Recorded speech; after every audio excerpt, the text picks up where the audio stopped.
Sızdı. Gamir Allah Teala'ndan razı olsun. Bir vakit şulay bir katı min Resulullah sallallahu aleyhi ve sellem mingine yaratarım, mingine bir katı yaratam deyip uylap, yani köngülünde şunday bir Peygamber sallallahu aleyhi ve sellem'e hürmet kılıp özün şeyinde mingine bir yakın deyip her bir körgen kişi de Peygamber sallallahu aleyhi ve sellem'de mingine ana bir yakın, mingine ana bir yaratam deyip uyluydu. Hem Gamir de şulay sıradı. Ya Resulullah sallallahu aleyhi ve sellem, yani sen Ebu Bekir Siddiq'ni köp yaratasın mı, meni yaratasın mı? Ebu Bekir ne dedi?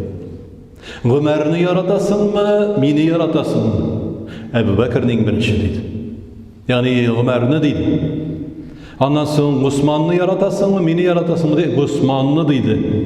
Ne için şulay degende? Çünkü onlar birinçilerden bulup Peygamber sallallahu aleyhi ve sellem'ni görüp, şanıp, kabul etip, hem Allah Peygamber sallallahu aleyhi ve sellem vafatından sonra, yani onlar haliflik etken şırda, Gasr-ı Sa'adet deyip atalı, bəxtli gasr, qadirlik bilen, Allah Teala riza olsun deyip, Peygamber sallallahu aleyhi ve sellem neçe gitip görkem ahlakını, görkem edebini, görkem xuluqını onlarga emanet etip kaldırdı, onlar şunu kabul etip, üzerinde buldurga tırıştılar, hem şu görkem xuluq bilen, edeb ahlak bilen, hem İslam dinin qadirlik bilen, yaxşılık bilen, hayırlısı bilen Allah Teala'nın rizalığını alırga tilediler.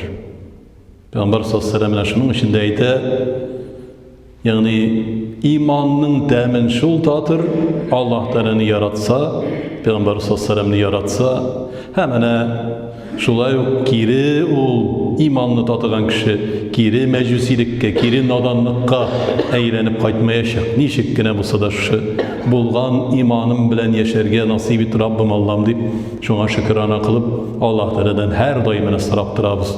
İmanlı bulup yeşerge nasip et Rabbim Allah'ım, imansızlıktan özün sakla deyip. وأقول قولي هذا واستغفر الله العظيم إنه هو الغفور الرحيم الجواد الكريم السميع الدعاء ربنا آتنا في الدنيا حسنة وفي الآخرة حسنة وقنا عذاب النار برحمتك يا الله.